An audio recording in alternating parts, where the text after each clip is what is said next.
Hello, welcome to the Legislators Lounge. I'm Jim Webb, the host of the show. My co-host is Brian Chericello. Today with us is Senate candidate Karen Testerman. Welcome. Thank you very much, Jim. It's a pleasure to be here. Nice to meet you, Brian. Welcome, Karen. We appreciate you coming on to our show. Let's start with maybe some background about yourself for the people, the viewers who may not know much about you. Well, I actually grew up in California. My husband went into the Air Force, and we decided that we really fell in love with New England when he was posted here. So we, after retirement, decided we would try to make our trek back here. And fortunately, we were able to come to New Hampshire. We actually chose to come to New Hampshire because primarily of this tax structure. Right. And then to back up a little bit more, my grandfather came over from Japan, and he raised his family in this country, had 8 children. And the reason I think it's remarkable, here was an immigrant that came to this country, but by law he wasn't allowed until sometime in the 1950s to actually apply for citizenship, even though he came in the late 1800s. So all that time, though, he raised his family to be Americans. We were taught, my parents and my siblings were all taught English. You know, that was our main language. And we were never hyphenated Americans. We were just Americans, and this was a land of opportunity in their opinion. My father served in the 442nd military, which was one of the most highly decorated units in the World War II. My husband, of course, is a retired Air Force pilot. We have a son that is a retired Air Force pilot, a son in the Navy, and a daughter who served in the Coast Guards. So we sort of cover the whole gamut of military just about. Wow.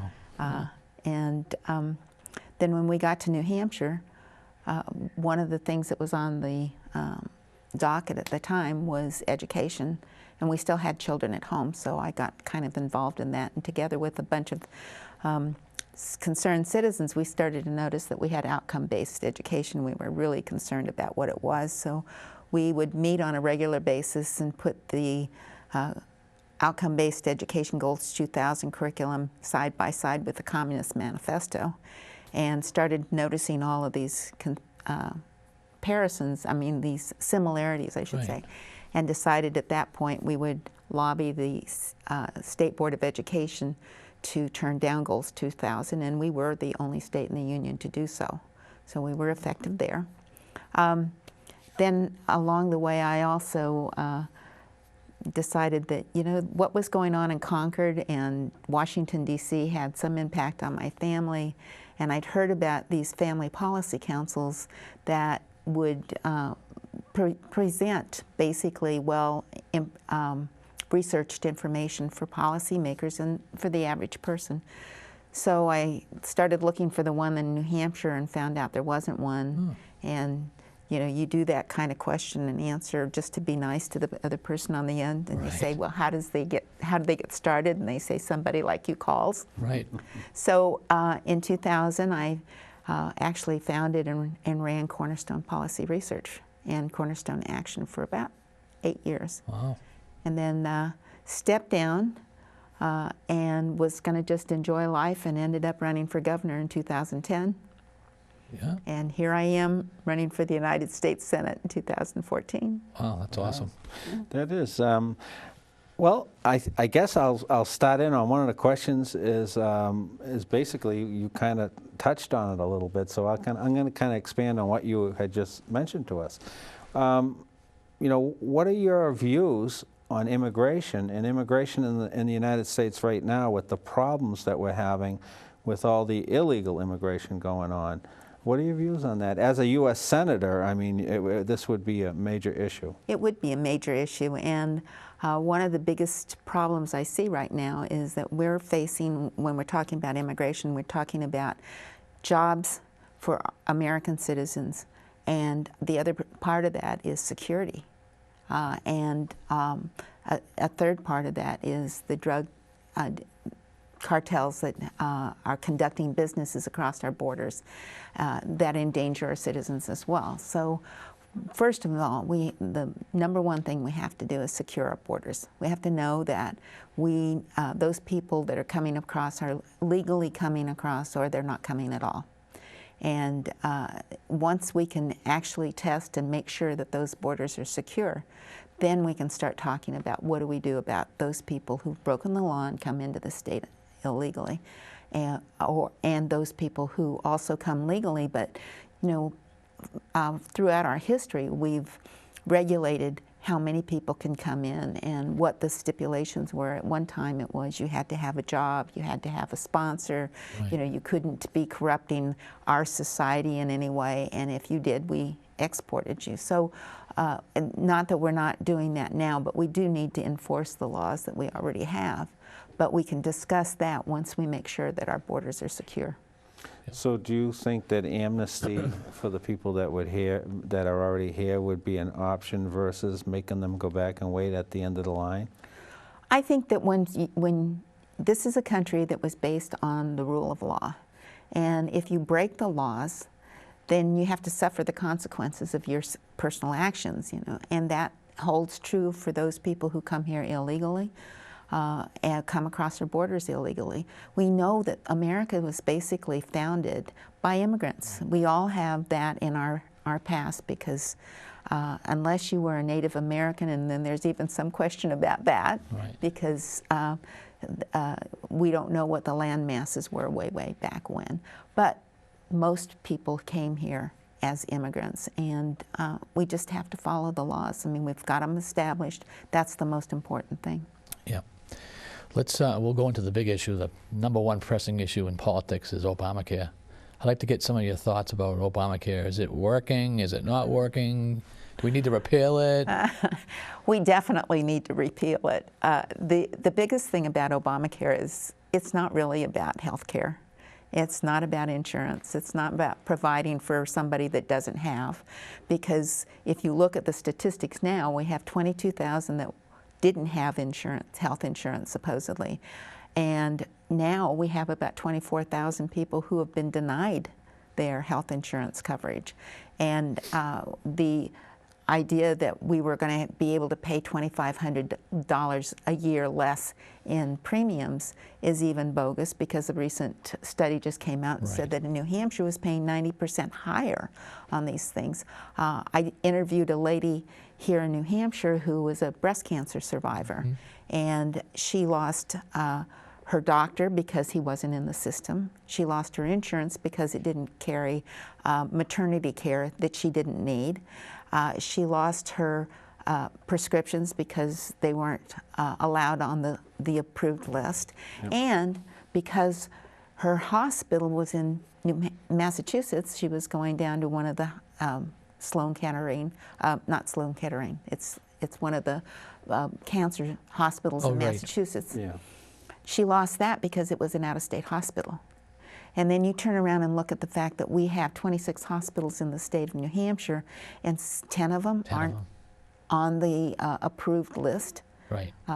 This is a definite problem. So I think we need to repeal it. We need to defund it.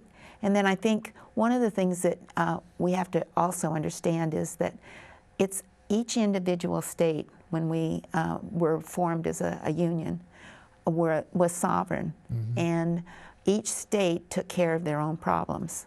And then they delegated to the federal government certain powers that they would have. Right. And right now we're just completely way the other direction than what our founding fathers' original intent was.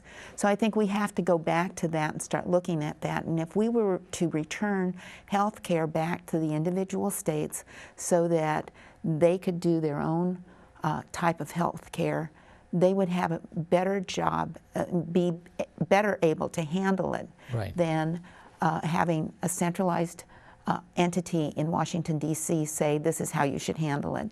Because we all know that the plan for New Hampshire is not necessarily going to be a plan that works in Wyoming or Nevada or Florida for that matter. Right. It's going to be unique for each state, and the closer we get our control of these different issues to the local level, the better off we are. Right, and the fact that we're in New England towns, we're very small states, there was some talk about crossing the border for a special hospitalization, like Right. you had mentioned.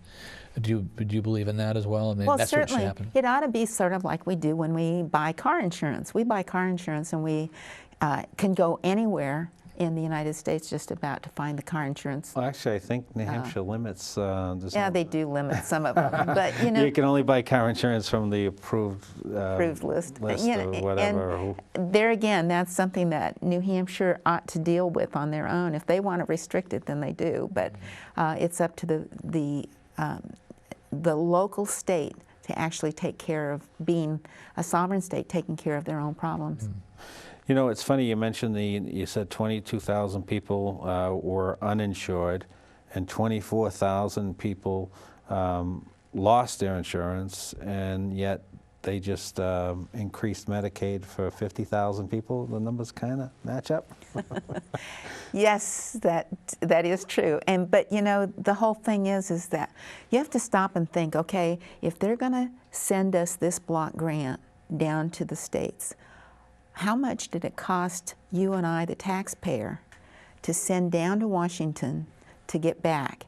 And the numbers really are something like, for every $10 that we get back in a grant or a special program, we find out that it really costs us about $14 in the first place. So if we didn't take that money and we left it here, it'd be much better spent.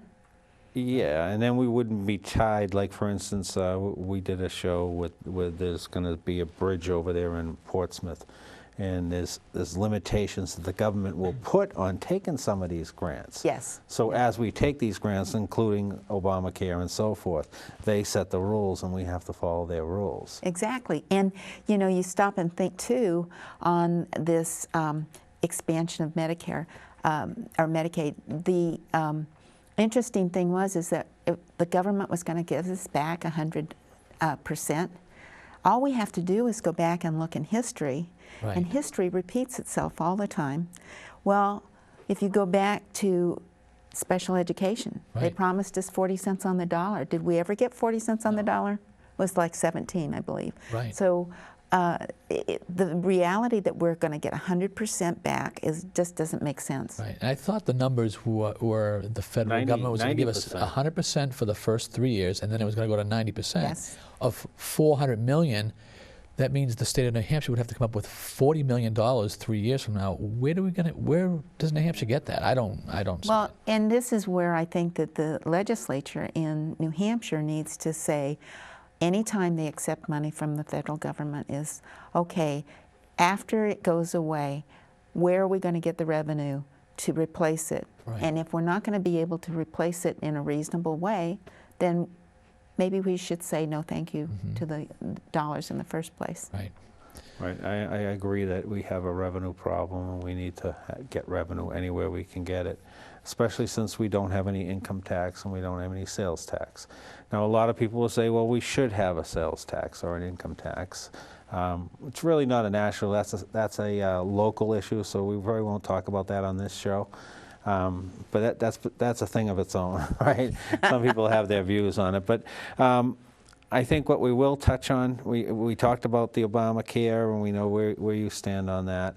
How about women's rights and abortion and that sort of thing? Being a woman, you know, when a man says, you know, like personally, I'm a right to life person. I don't think abortion should be used as a form of birth control, period. Right? That's my opinion as a man. But I'm a man. I'm not a woman. You are. So. Well, I have been a lifelong advocate that life is precious. It says in our Declaration of Independence that we have inalienable rights that were given to us by our Creator.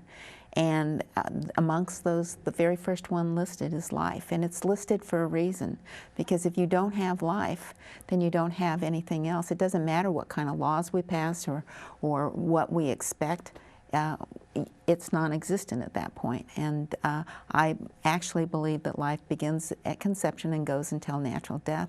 I'm an advocate against euthanasia. I think that natural death is really where it belongs, and it's not up to me to decide who lives or dies. Of course, that could lead into something else. It is also a state issue, and I won't go there. Yeah, right. Yeah, but how about the individual, the person's individual right? I mean, Well, what about the baby's right? I mean, you know. Well, no, I agree. You're absolutely right. The baby has rights as soon as it's determined it is a baby, and I think right now it's the current 20 weeks or something like that. Yeah, it's very low. I mean, I can remember back at a time when if you were born at 7 months gestation, that you probably would not live because your lungs weren't developed properly. Right. But we have had, because of technology, and it's a good thing, that we've now, my daughter's best friend had a baby at 5 months old, and that baby is up, running around. It's a nice little toddler at this point, you know. Right. So, and so many times that you'll even have the doctors come in now and say, well, your child is going to be challenged, developmentally challenged. And then if the pregnancy is actually taken on to full term, many times the baby is normal. There are times that they're not, but there are also in utero type surgeries that can now be done to make sure that you avoid some of those challenges in the long run. So it's not up to me to decide who lives and dies. But okay. Well, let's just this is kind of a state. Well, no, it's actually a national thing. It could become national. What do you think of the death penalty then?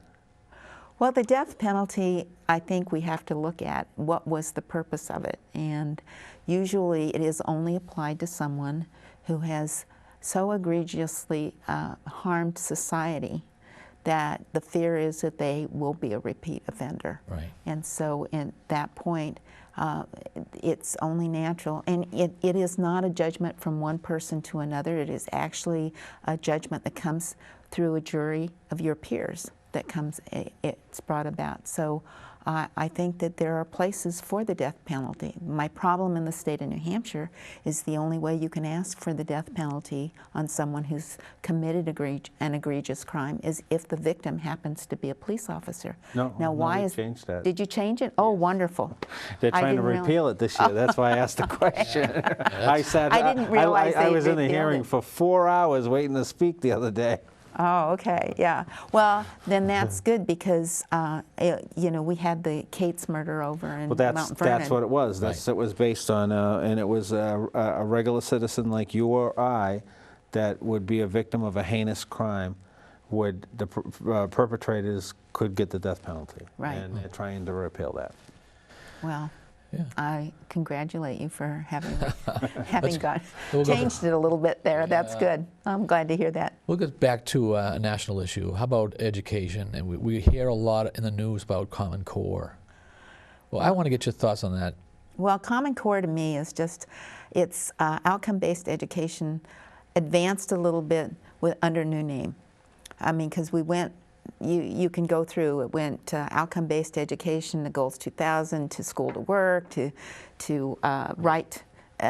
Race to the Top, right. You know, No Child Left Behind. All of those are just renaming of the government at the national level telling the states how to run their education system. And quite honestly, I think the most important place, and I'm a teacher, right. Okay, I taught school many years, but I think that the best place is for the parents and the teacher to get together and decide what Johnny or Sally needs in the way of their educational needs. And we need to, instead of always teaching to the test, we need to help our children become the very best that they can with the abilities that they have. And right now with the federal government telling us exactly what curriculum we're supposed to use, how much time we're supposed to spend on it, what standards we're supposed to achieve, it doesn't work. And if you also look at it, it's not, even though they promote it as state standards, Right. They're not state standards. They're too common across all 50 states to Right. be National uniquely our New Hampshire state standards. So common sense says that that's not what it is. And when you look at the Federal Department of Education that was established in 1979, we had the goal was that they were supposed to make us competitive, both in mathematics and science, with other countries. And we were up in the top 10. Now we're down, and it depends upon how many countries are in it, but sometimes we're in the 20s and sometimes even further down. They haven't done anything. So we've been sending all this money to this big bureaucracy that is, you know, it's one of the 4 big ones down in Washington, D.C. It's time to say, you've failed at what you're doing. We are going to be responsible citizens, and we're going to close the Department of Education at the federal level.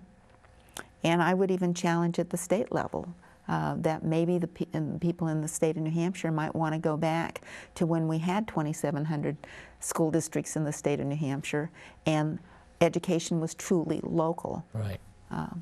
You can go on and on Yes, about it, but yeah. you know, it is we're pouring money into something that doesn't work. Common Core. So they're trying to make, say, a 5th grade student from Iowa could walk into a 5th grade class over here in Derry and pick right up.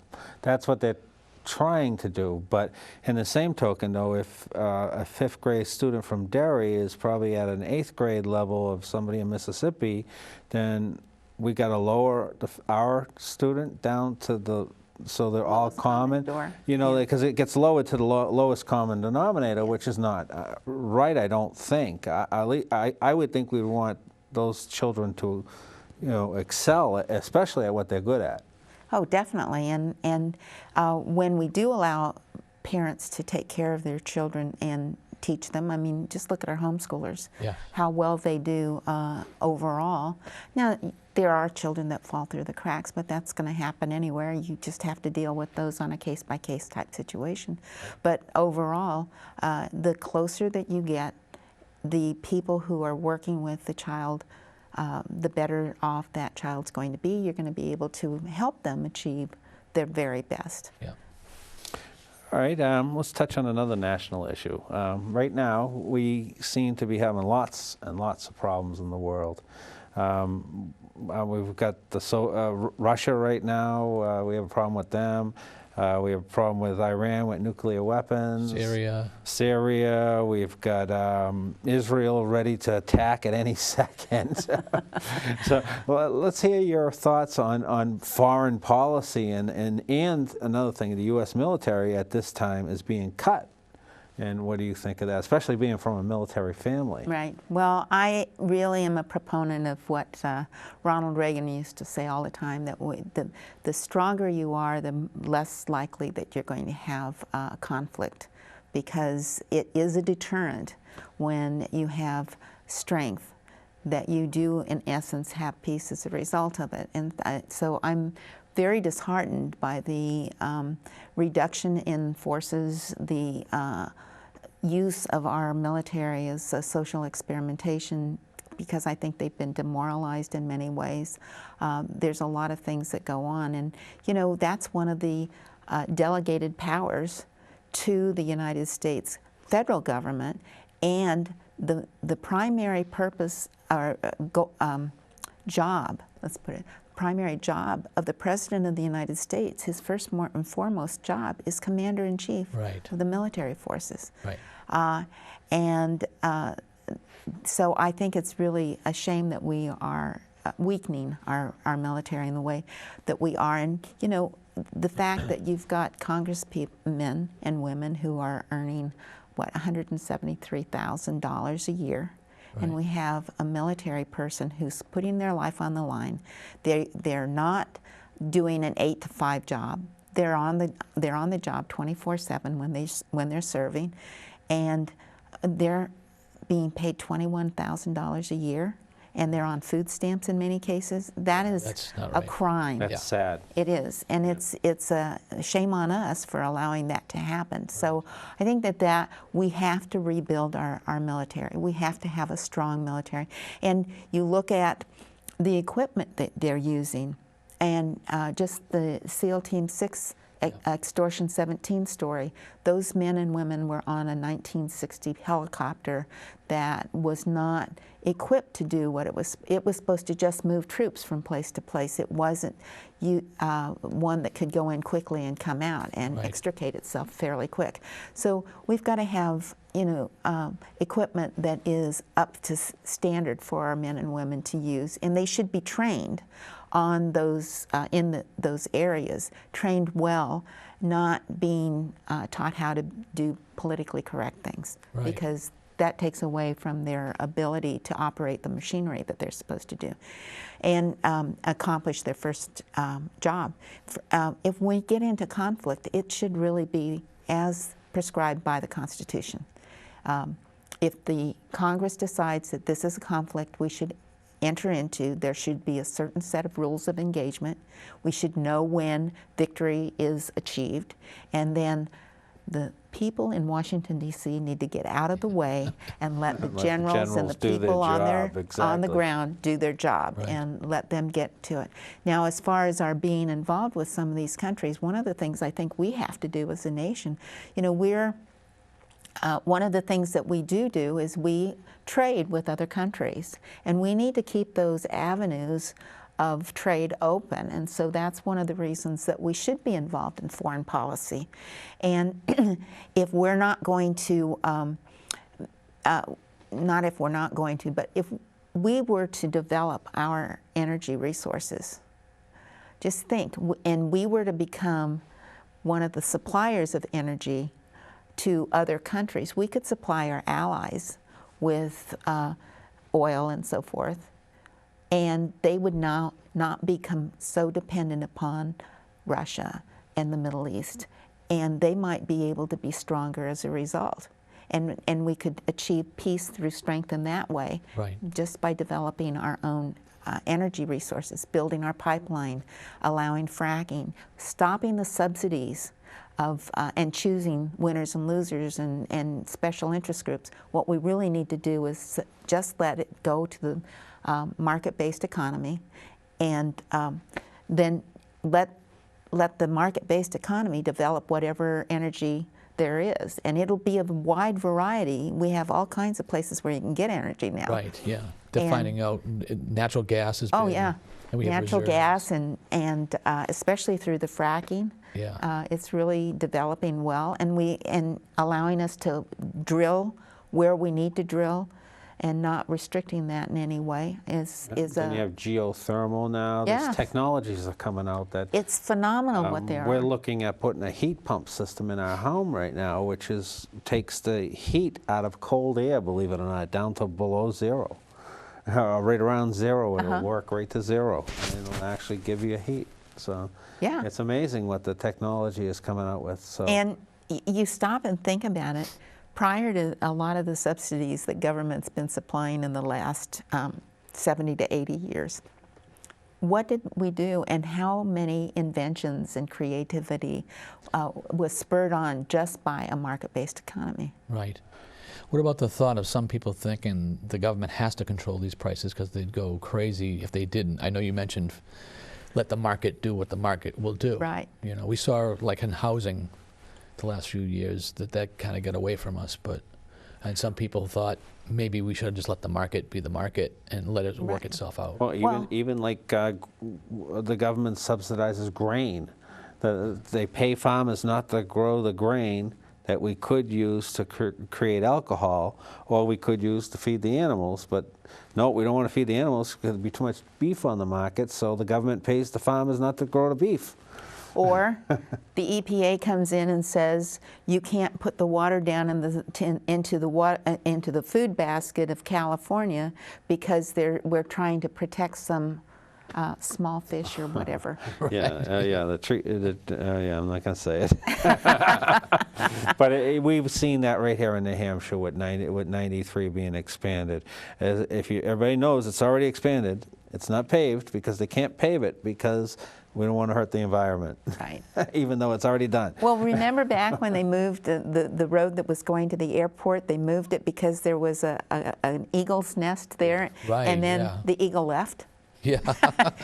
Took his nest someplace else. Yeah. I mean, I went on a Lake Winnisquam boat ride not too long ago, and there was an eagle nest up there that was empty, and they had built like 4 more all around, trying to get it to go to one of the other nests. You know, it's an animal. It's going to do what it's going to do. You know, if it doesn't like it here, it's going to go up on the mountain over there, and you're not going to see it anymore. You Right. can't force it to stay right there so you can get people to ride the boat to look at it. Yeah. You know? But that's definitely, energy is a big issue nationally, especially when you see families struggling to heat their homes at, you know, $3.69 a gallon for oil.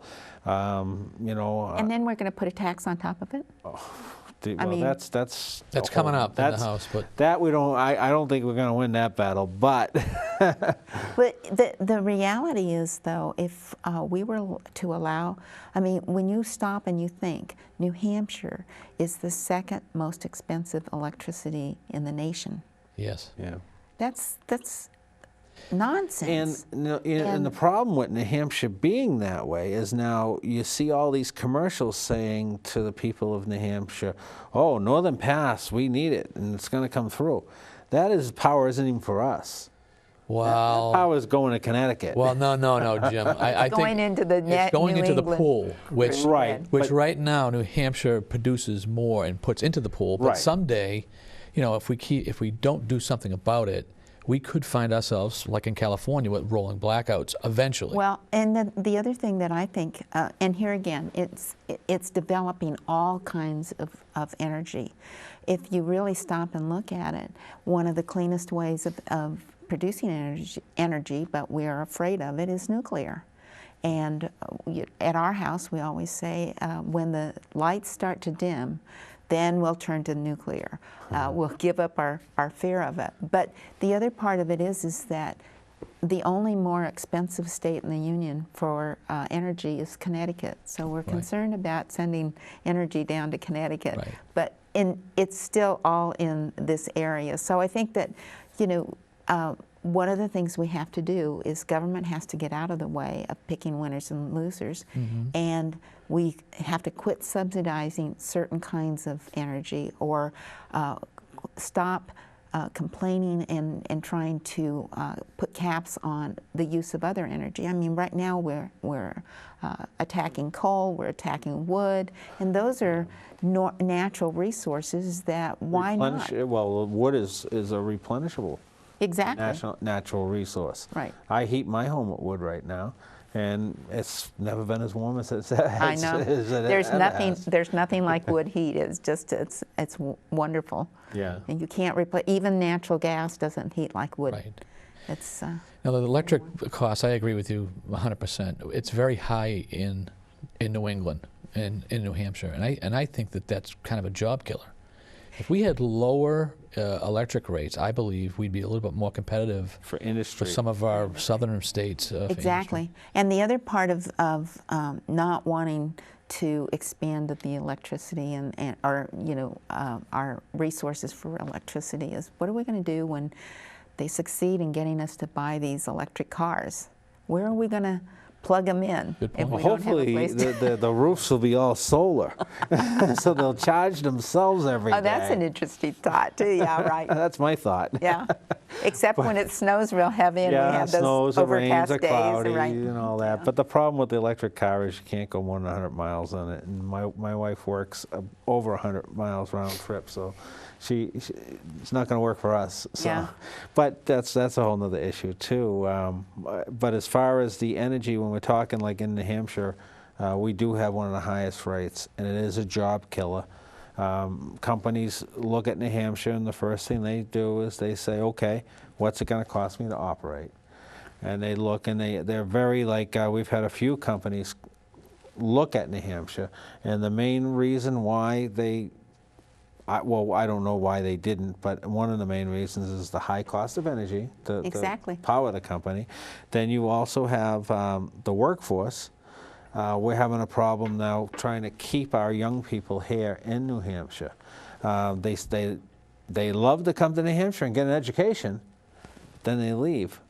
What can we do for that? I mean, New Hampshire has very intelligent students, and they're very sought after in the rest of the country, but they're all moving south. Well, maybe you have to change the weather and make it more like Gene thinks it is. Well, I Yeah. think global With warming is going to do that for us, global right? warming, yes. Didn't Well, happen this year, that's for sure. Well, as I say, we have climate change every day when we get up, and in New England especially, you just wait 2 hours and it'll change You're for you. right, So absolutely. When I ride my motorcycle to work in the morning and it's like 36 degrees going there and it's 86 coming home. yes, yeah.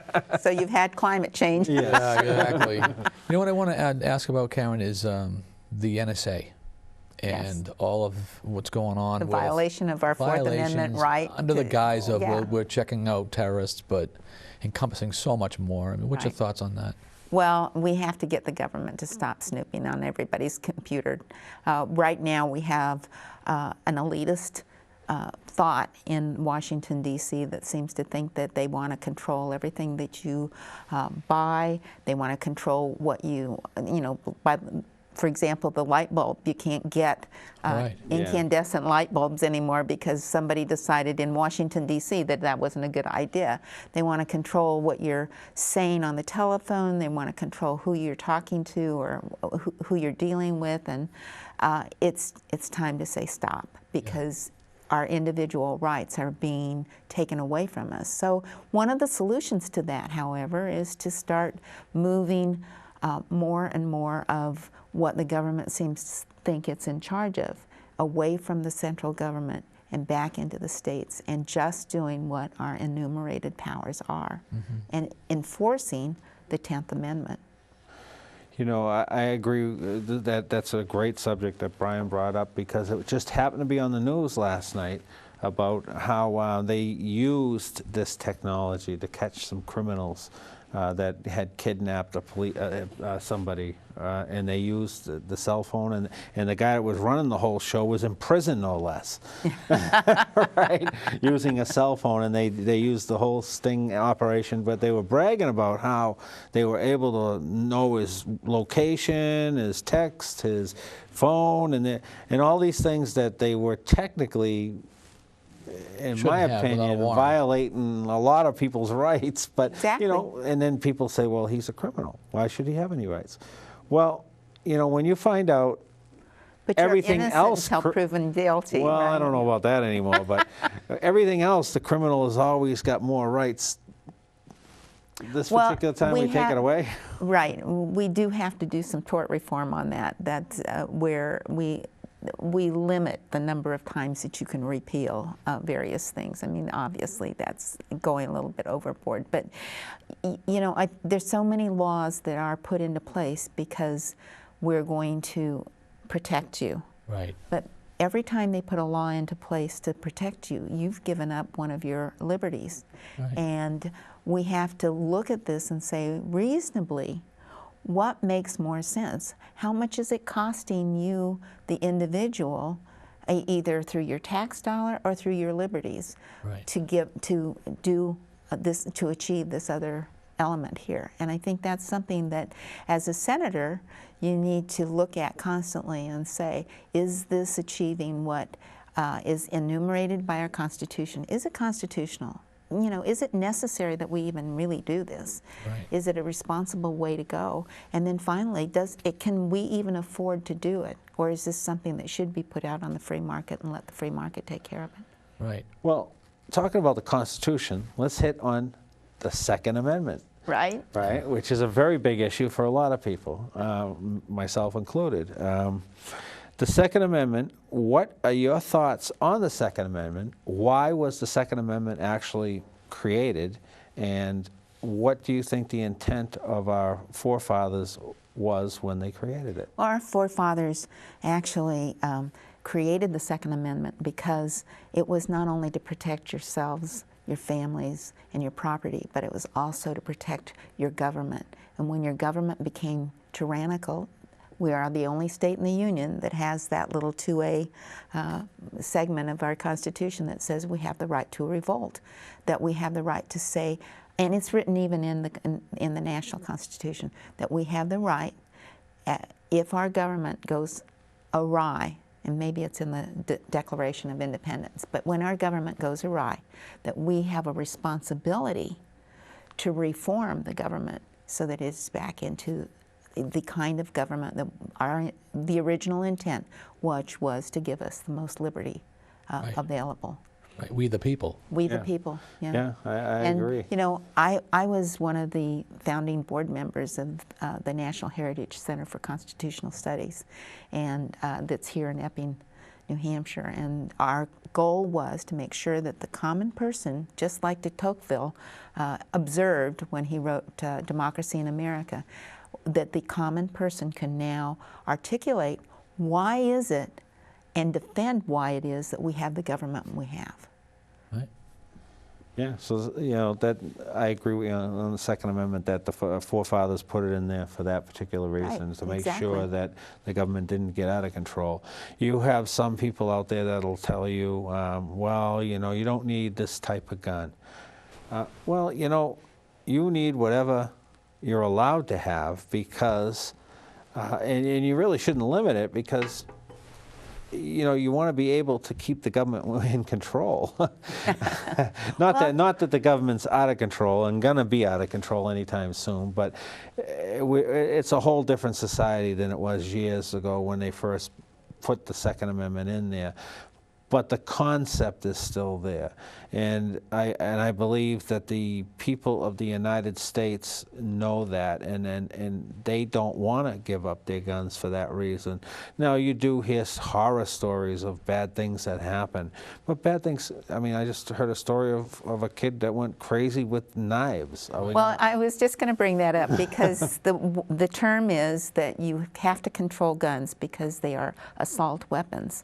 So now, are we now going to control all the kitchen knives and all the paring knives and all your pocket knives because they are assault weapons? Right. They're only assault weapons when someone on the other end, a human being, picks up the tool and uses it as an assault weapon. You can use a stick. You could use, what was it? This woman was just convicted of murder with her stiletto heels. That's right, yeah. I mean, you know, you can use almost anything, Right. but if you are attacking another person, that's when you're assaulting them. Right. We have to go back to what is the definition of the word and find out what it is. But certainly, firearms is something that we should be allowed to use if we're responsible. Obviously, if you are erratic, if you're someone who is not showing a good responsibility, then you're going to suffer the consequences of your actions.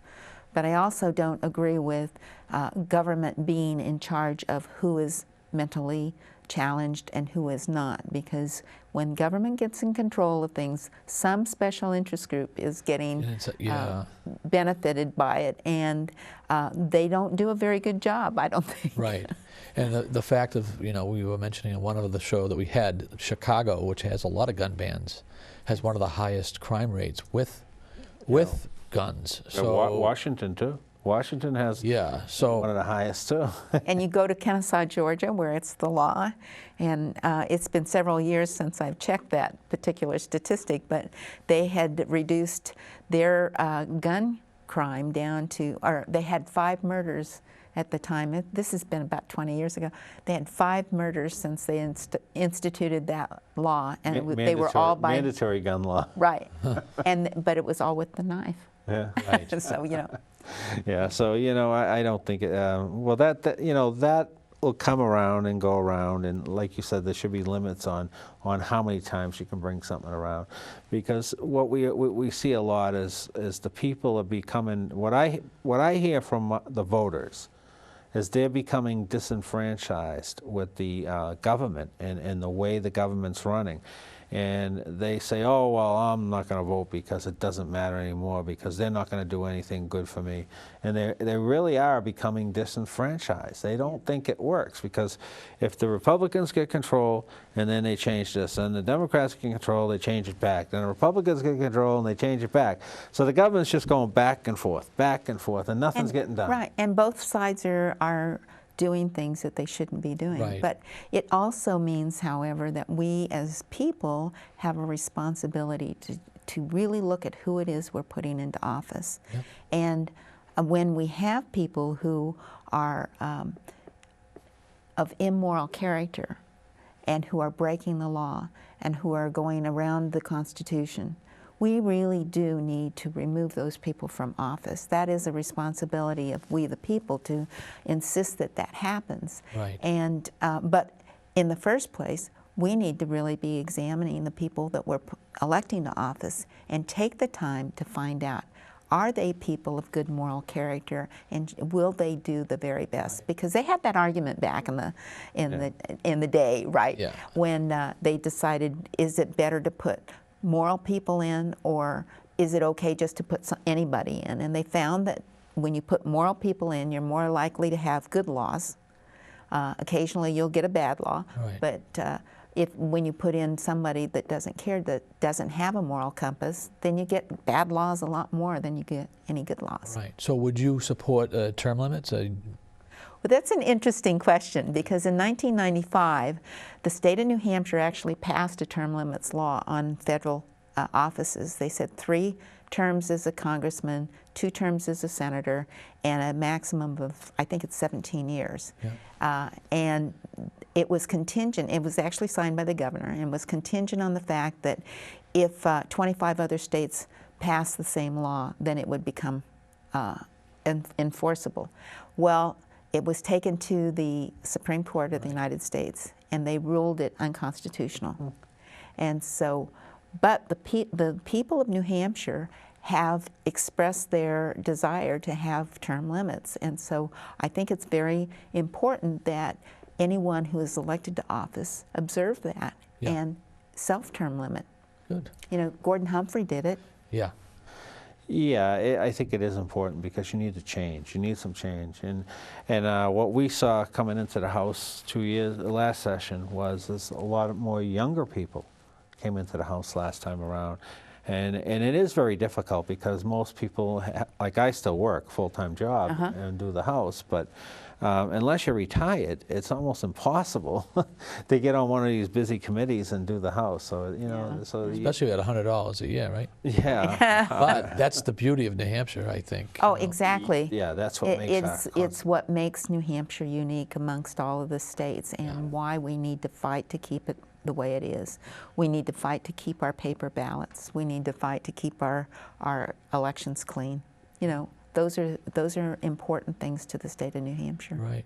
Let's talk about the country's debt and what that's doing to the younger generations and our grandchildren coming. You know. Not only the younger generation, we're having average people are having problems putting gas in their car and keeping their mortgages paid, and their food on their table, and they're going to the store and they're finding out that the half gallon they used to buy is now a pint and a half. Oh, and, yeah, even the companies are trying to trick you to think that you're buying the same, and then you actually look at it. Well, it looks a little smaller, but then when you look at the old jar that you haven't thrown away yet, and it's less ounces in it. Well, you go to buy a container of coffee beans now, and it's 12 or 13 ounces instead of the 16 ounces it used to be. Yeah.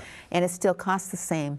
Or more. Or more. And with the Federal Reserve continuing to print money, the cost of our dollar no longer is the same. Right.